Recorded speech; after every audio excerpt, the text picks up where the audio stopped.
palavras sussurradas, juramentos de honra, promessas de fraternidade e progresso. Agora, responda com sinceridade: tudo que brilha é, de fato, luz? E quando a busca por virtude caminha ao lado de rituais velados, sinais reconhecíveis apenas por iniciados e referências a um grande arquiteto do universo, qual é o lugar de Cristo nisso tudo? A fé cristã, pública, confessa, ancorada na palavra, consegue conviver sem atrito com uma irmandade discreta, ritualizada e essencialmente reservada? Se esse tema te interessa e você valoriza conteúdo bíblico com profundidade e clareza, já se inscreva no canal e ative as notificações. Assim você não perde os próximos estudos que unem história, teologia e vida prática. Vamos ao ponto. A maçonaria existe há séculos, e não é exagero dizer que ela deixou sua marca em vários países, inclusive no Brasil. Só a narrativa moderna costuma enfatizar 3 pilares: liberdade, igualdade e fraternidade. Na prática, as lojas se apresentam como espaços de formação moral, filantropia, discussão filosófica e aperfeiçoamento pessoal. Os encontros são ordenados por ritos, graus e símbolos. A entrada tradicionalmente é masculina. Existem ramos femininos e mistos, embora nem todos sejam reconhecidos de forma uniforme. Os membros são incentivados a ter boa reputação, profissão lícita e compromisso cívico. Acima de tudo, exige-se a crença em uma divindade, frequentemente denominada Grande Arquiteto do Universo. Não se cobra adesão a uma religião específica. O ponto é crer em algo superior. As raízes simbólicas costumam ser relacionadas às antigas corporações de pedreiros na Europa medieval, que dominavam técnicas construtivas e mantinham sinais de reconhecimento entre si. Ao longo do tempo, as corporações operativas cederam espaço às lojas especulativas, onde a construção deixou de ser de pedras e passou a ser de ideias. Construir o homem de bem, erguer o templo interior. Daí a ubiquidade de instrumentos como esquadro e compasso, associados a rigor, medida, ordem e meta de perfeição moral. No Brasil, o nome maçonaria aparece cedo na história nacional. A ideia de que figuras públicas e estadistas tenham participado dessas lojas não é um segredo. Entre seus símbolos, além do esquadro e compasso, é comum ver a letra G no centro. Em alguns ramos, ela é associada a God, Deus em inglês. Noutros, a geometria. Em contextos lusófonos, também se conecta à expressão Grande Arquiteto do Universo. Outro emblema frequentíssimo é o olho que tudo vê, remetendo à ideia de onisciência e vigilância do princípio supremo. Até aqui, temos descrição e história. Mas a pergunta que interessa ao cristão é outra. Isso é compatível com a fé bíblica? Vale observar 3 eixos. Eixo 1. A natureza dos rituais, o segredo e a ética do juramento. A Bíblia traz um princípio desconcertantemente simples sobre a palavra empenhada. Seja o seu sim, sim, e o seu não, não. O ensino de Jesus desencoraja o apelo a juramentos como instrumento de autoridade moral. A autoridade do cristão nasce da verdade e da integridade, não do véu do mistério. Quando uma comunidade estabelece juramentos e sinais reservados apenas para iniciados, surge uma tensão direta com a transparência que marca a fé cristã. Andai como filhos da luz. Nada há encoberto que não venha a ser revelado. Para que tanta luz, se precisamos de sombra para funcionar? Essa é uma pergunta que o discípulo de Cristo precisa encarar sem auto-engano. Eixo 2. A identidade de Deus e a lealdade do coração. No centro do cristianismo está uma confissão não negociável.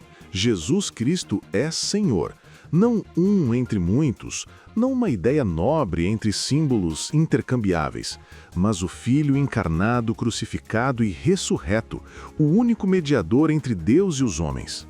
Quando uma fraternidade adota a categoria ampla de Grande Arquiteto do Universo como denominador comum para abrigar diferentes tradições religiosas, Podendo abrir um livro sagrado aqui e outro acolá, conforme o contexto, a pergunta que o cristão precisa fazer é: o meu Senhor se tornou apenas mais um símbolo compatível com qualquer cosmovisão?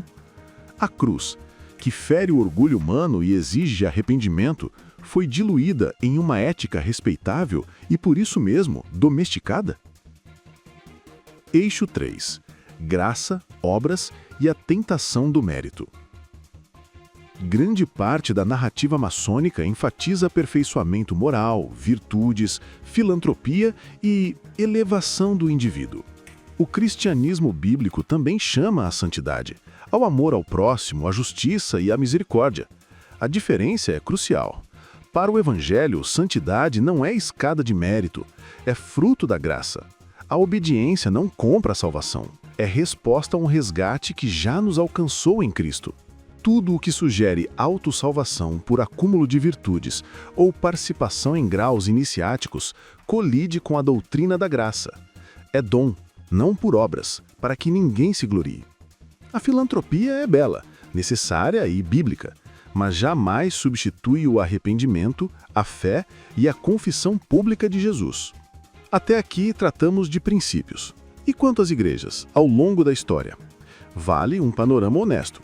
No mundo cristão, a relação com a maçonaria já foi de curiosidade, colaboração ocasional e, depois, crescente desconfiança e censuras formais.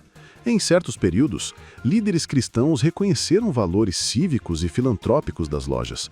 Noutros, denunciaram incompatibilidades teológicas que consideraram incontornáveis. Hoje, muitas denominações, católicas e protestantes, desaconselham ou proíbem a participação de seus ministros e membros, sobretudo pela combinação de juramentos, sincretismo e ambiguidade doutrinária. Não há unanimidade absoluta em todas as épocas e lugares, mas há um consenso expressivo. O cristão não deve colocar-se sobre um jugo que relativiza a singularidade de Cristo e a suficiência das Escrituras. Mas e os frutos? Alguém perguntará. E as obras de caridade? Obras de caridade são boas e devem ser feitas por cristãos com ou sem filiação a qualquer sociedade. A pergunta bíblica não é: há filantropia? Mas, que evangelho molda minha consciência? A fé cristã não se mede por filiação a uma rede de influências, e sim por fidelidade a Cristo, sua cruz, sua palavra, sua igreja, sua missão. O teste não é o quanto faço de bem, mas em nome de quem eu vivo e para quem eu existo. Aqui entram algumas quebras de expectativa importantes para sua reflexão. Segredo gera identidade. Na fé cristã, identidade nasce da adoção em Cristo, não do acesso a chaves simbólicas. Virtude basta.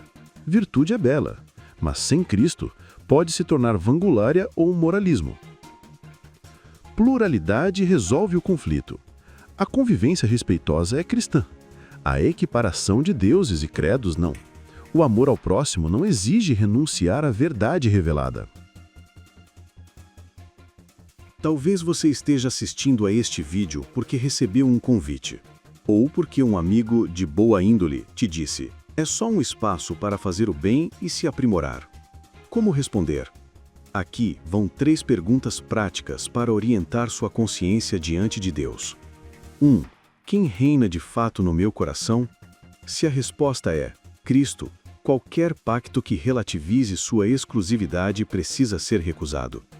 2. Qual é o lugar da cruz? O Evangelho não é apenas um conjunto de virtudes, é a notícia de que Deus nos reconcilia consigo por meio do sacrifício de Jesus. 3. Qual é a ética da minha palavra? Se para pertencer eu preciso jurar sob véu de sigilo e adotar símbolos que diluem a confissão cristã, minha palavra está servindo à verdade ou ao pertencimento? Agora, um ponto pastoral que não pode faltar. Há cristãos que, por desconhecimento bíblico ou atraídos por promessas de networking e status, se aproximaram ou ingressaram em lojas. Para essas pessoas, a porta da graça não está trancada. O caminho é o de sempre: luz à consciência, confissão sincera, abandono do que contradiz o discipulado, restauração em comunidade. No reino, arrependimento não é humilhação pública, é libertação do coração.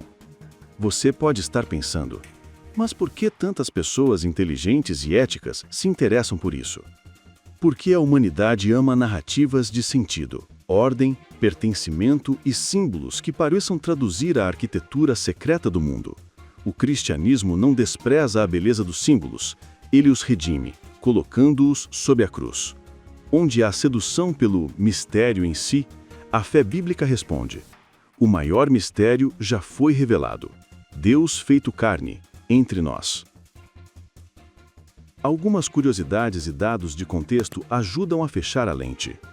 A imagem pública das lojas como sociedades discretas e não secretas responde à crítica de clandestinidade. Porém, mesmo que a existência seja notória, a estrutura ritual e os compromissos internos continuam reservados. E é exatamente aqui que nascem os choques com a ética da transparência cristã. Estima-se que milhões de pessoas em diferentes países tenham passado por lojas ao longo dos séculos. Em termos culturais, sua influência é inegável.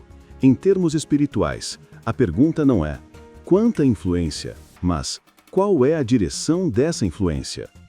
Em alguns contextos, ritos podem abrir um texto sagrado de acordo com a tradição predominante do grupo local, por exemplo, Bíblia ou Alcorão. É aqui que o sincretismo se torna explícito. A cruz deixa de ser a pedra angular e vira um elemento intercambiável. Vamos aterrar tudo isso em um quadro simples de discernimento bíblico. A autoridade final. Para o cristão, a Escritura é norma de fé e prática. Nada de igual peso pode ocupar seu lugar. Confissão pública. A fé é confessada diante dos homens. O Evangelho não depende de graus iniciáticos, e sim de arrependimento e fé. Exclusividade de Cristo. O senhorio de Jesus não admite rivais nem equivalências nobres. Ética da luz. Onde há segredo como condição de pertencimento, a luz do Evangelho pede cautela e, muitas vezes, recusa. Ponto final. Se, depois de ouvir tudo isso, você sente o impulso de reorganizar a vida, aqui vai um plano em 3 passos. 1. Ore com franqueza. Senhor, o que em mim busca pertencimento fora de ti? Deus não humilha, ele conduz à verdade. 2. Converse com líderes piedosos da sua igreja. Submeta as suas dúvidas à comunidade que zela pelo seu crescimento em Cristo. 3. Tome decisões coerentes. A paz de Cristo governe o coração. Onde houver conflito entre símbolos e o senhorio de Jesus, escolha Jesus. Quero deixar um encorajamento final. A cultura pode admirar símbolos e ritos, mas Deus se agrada de corações inteiros. A cruz não é um ornamento para somar ao nosso currículo espiritual. É o ato pelo qual fomos resgatados. A boa obra do cristão nasce do Espírito, não de graus. A fraternidade verdadeira floresce na igreja, onde todos somos irmãos porque fomos feitos filhos. E isso nenhum juramento humano pode produzir. Se este conteúdo te ajudou a enxergar com mais clareza, inscreva-se no canal, deixe o like e compartilhe com alguém que precisa dessa reflexão. Aqui a gente segue estudando a palavra com seriedade, coragem e cuidado pastoral. Porque luz de verdade não precisa de véu.